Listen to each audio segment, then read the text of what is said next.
running a little bit late. Okay. She's on her way. Okay. Carla's here. Rodrigo's here. Carmen. You know if Carmen's coming tonight? Who? Is Carmen coming tonight? Not sure. Kyle. Kyle and Jeff are in Minnesota. Oh, right.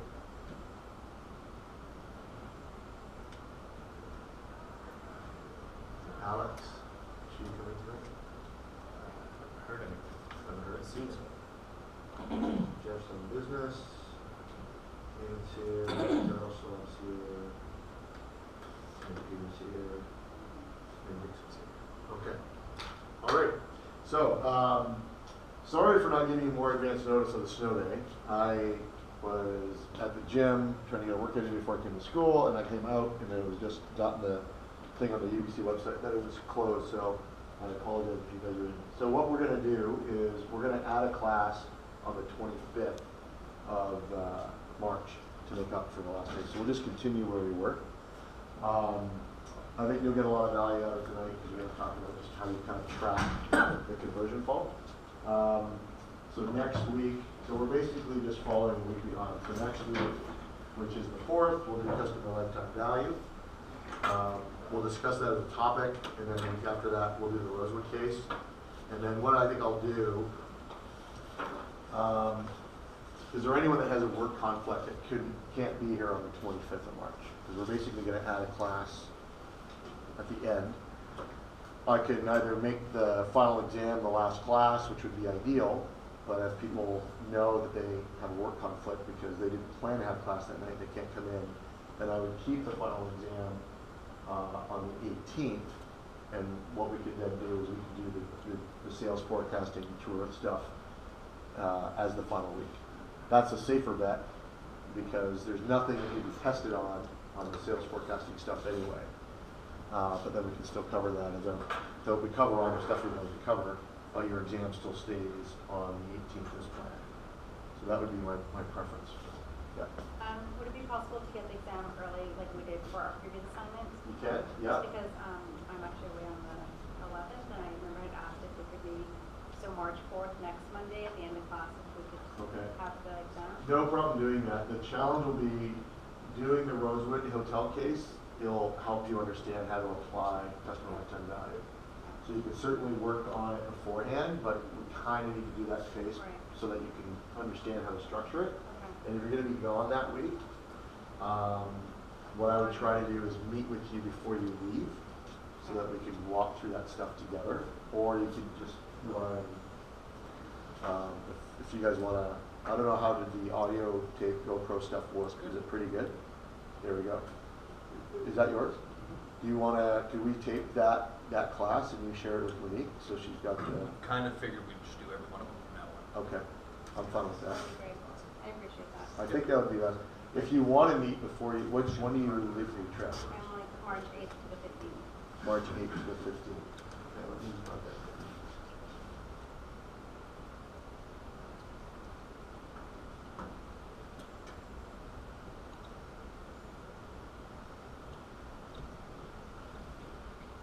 So,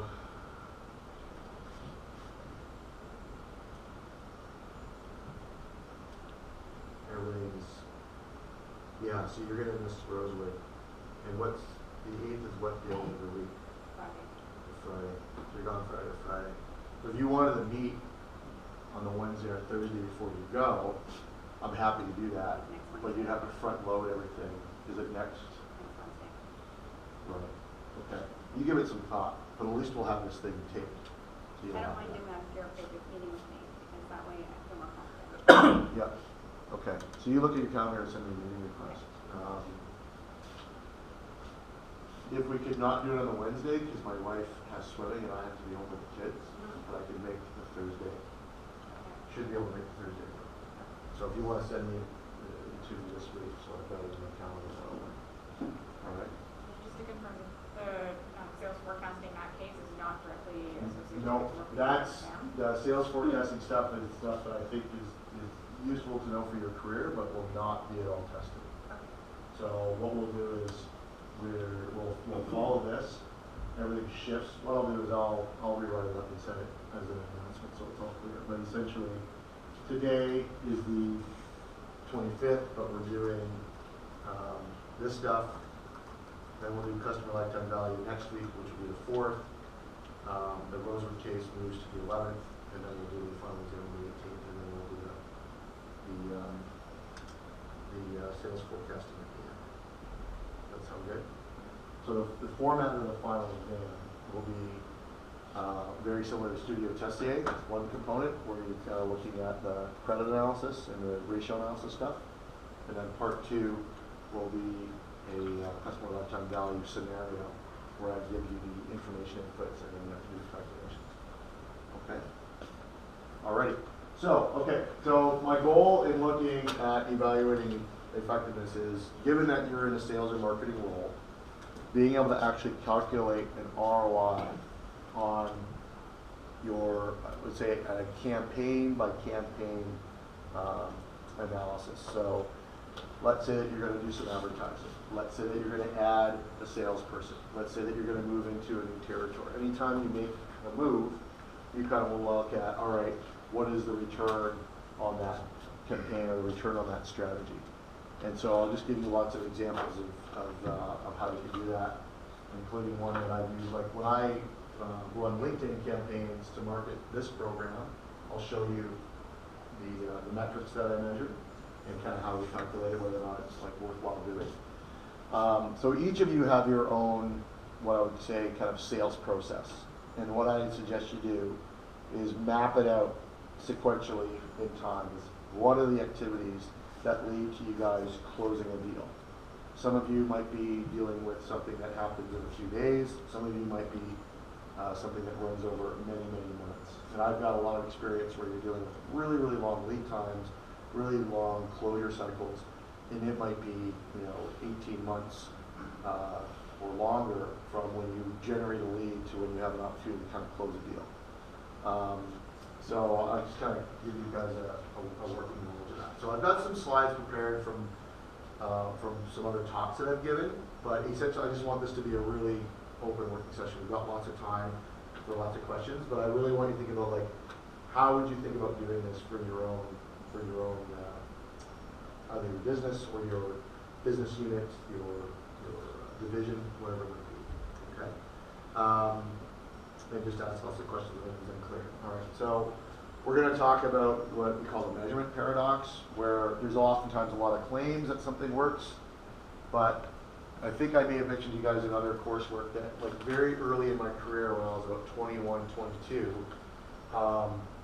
I was moving I was either in territory management roles or in junior marketing roles, and I was working for organizations that if you didn't really get permission to just try something, you had to present a business case for it to be approved before you tried something, and you had to show them how you're going to measure it. Right? And you try to estimate what you would need in order to be successful, but you wouldn't always have clarity in terms of would it be. But they'd want to know is like, okay, what are you doing now? What do you plan to do? What measurement do you have in place? Because one, you got to make a business case that this could be effective, and two, if you do it, you want to be able to show at the end that it either worked or did not work, so that you then do it again or never do it again. And so I came from a world that was very, very measurement focused. And the anecdote that I tend to share is when I joined the one company, they said, look, we obviously have high hopes, and we're glad you're joining us, and we hope it works out. But just to be clear, a year from now, when you're in the 1-year anniversary of your job, we're going to be giving you a much smaller budget than you have in your first year, and we're going to expect greater performance. So we'll give you like 75% next year of what we're going to give you this year, and we expect even greater ROI. So what the company's telling me very clearly is, you have a year to play and experiment, but whatever you do, measure it, and you should not be just blindly doing the same shit next year. You should be discontinuing tactics that don't show a measurable return and replicate the strategies that do show a measurable return. And if you're not doing that, then you're not really going to be part of this organization a year from now. So it was a little stressful to hear that at the beginning of my career.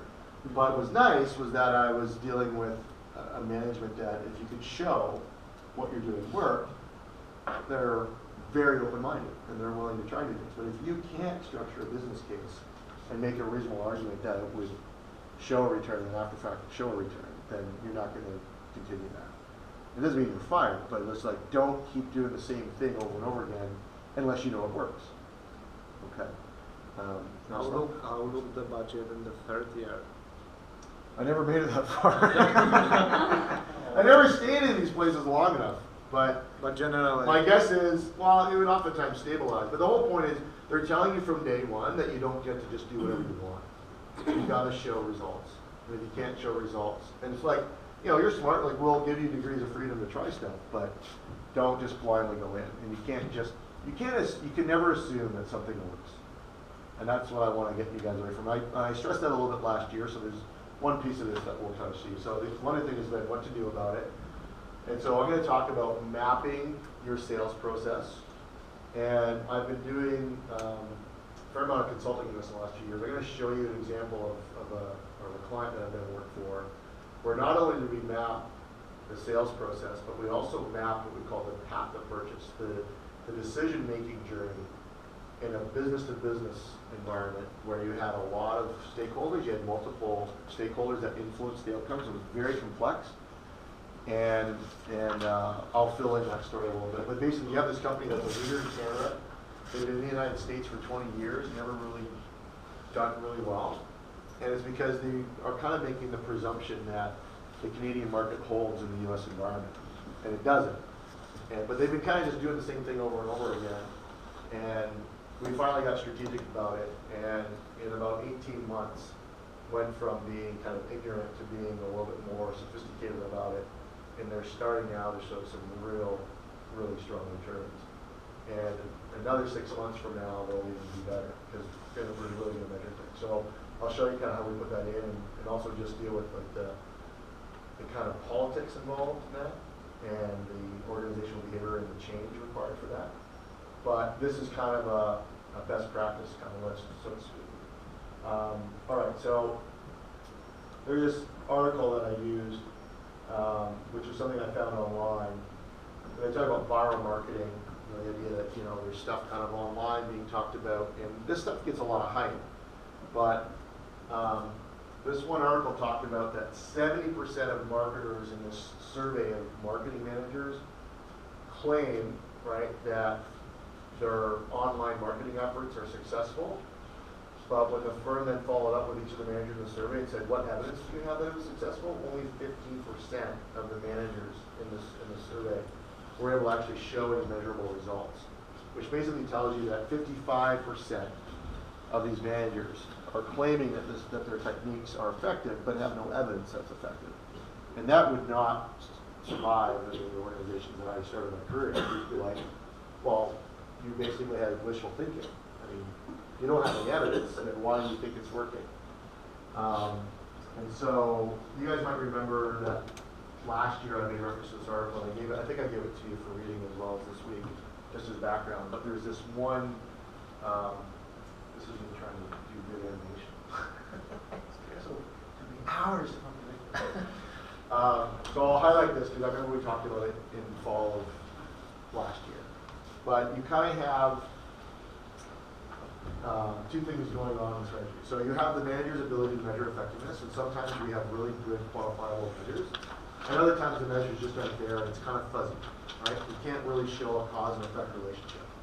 Okay? And then independent of your ability to measure is whether or not an individual manager believes what they're doing is working.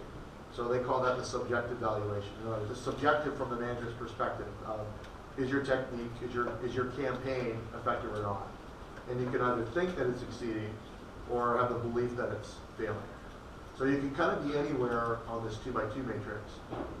And if you guys recall, I asked you guys last year, what's the worst quadrant to be in? And you guys came up with thoughts on that. So just kind of, and it's fine if you don't remember, but let's just talk about that a little bit again. So what do you think the worst place to be is on this matrix? Dead end. Okay, so dead end sounds pretty bad, right?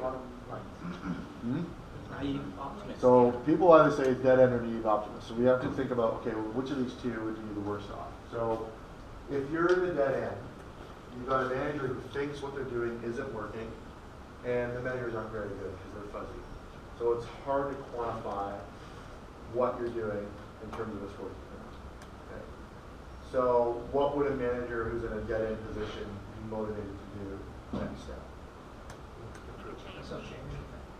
Well, so you can say you do something different, but if your measures are no good, whatever you do that's different, you're going to have the same problem. So experimentation actually isn't the goal here. What you want to do is you want to get better measurement. So you want to ask yourself, could I be more rigorous in how I measure the outcome? Maybe you just never measured the outcome. Maybe you never took efforts to do it.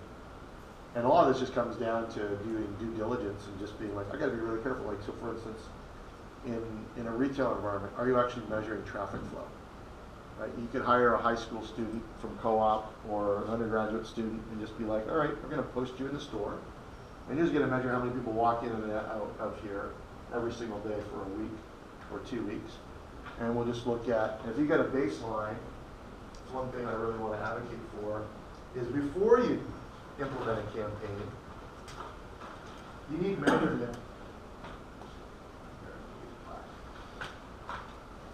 You always need a baseline.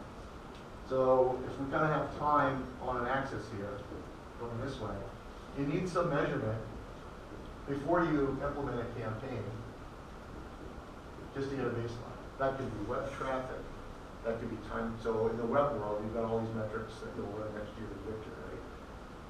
What's the traffic coming in? What's what they call the bounce rate? So what percentage defect within a certain amount of time? Where are they navigating through the website? What's the average time spent on each page? You have all those metrics. Google Analytics is great, but a lot of people actually don't look at it carefully. Right? It's one thing that Victor will kind of train you on really well next year. But you've got to get a baseline because whatever you do, you've got to compare it to something. And a big mistake that firms make is that they're doing multiple things all at the same time. And so if you're running 2 different campaigns at once, how could you possibly separate the impact of campaign A versus campaign B if they're running simultaneously? So you've got to kind of separate these things, which means that you'll take more time to evaluate what's going on. You've got to do one thing at a time. Okay? But when you run a campaign, you're just kind of looking at, what change is going on in metrics. And then when you turn the thing off, when you turn the campaign on and turn it off, what does it return to? And you're looking at, are we getting any incremental measurement?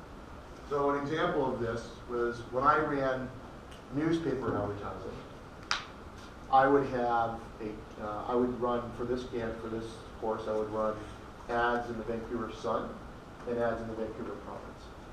And I would have what's called a QR code so that if someone wanted to, their phone could scan the ad that's in the newspaper and it would drive them to the website. And I can measure traffic that's coming from the ad to the website. Now, a lot of people don't scan QR codes. It doesn't mean that the ad's not having an impact. So it shows you that my measures there are a bit fuzzy because even though I do have a quantifiable metric of the impact of the ad based on the QR code and how many people are going, it's also possible that someone could see the ad, do a Google search, and now it looks like Google's driving the traffic, but in fact it's the catalyst for that traffic is in fact the ad. So there's a situation where my metrics aren't really great. There's some quantifiability, but it's not perfect. Right? Now if I'm running a search engine optimization campaign where I'm hiring a digital agency to do SEO work, and that's happening while I'm running a newspaper advertisement, it just got even fuzzier because I don't know if my traffic is going up because my search engine optimization campaign is running or because I ran the advertising. So what I would do is I would run experiments where I would turn the newspaper advertising on and off and see what type of impact it was having on my web traffic. And everything downstream from the web traffic, looking at time on page, where they navigate, and also just looking at how many people show up to the open house, how many people apply to the program. So there's a situation where, okay, I know my metrics are fuzzy. Rather than try and do some other campaign, let me get some better testing control for the campaign I'm doing. So the first thing I did was I stopped running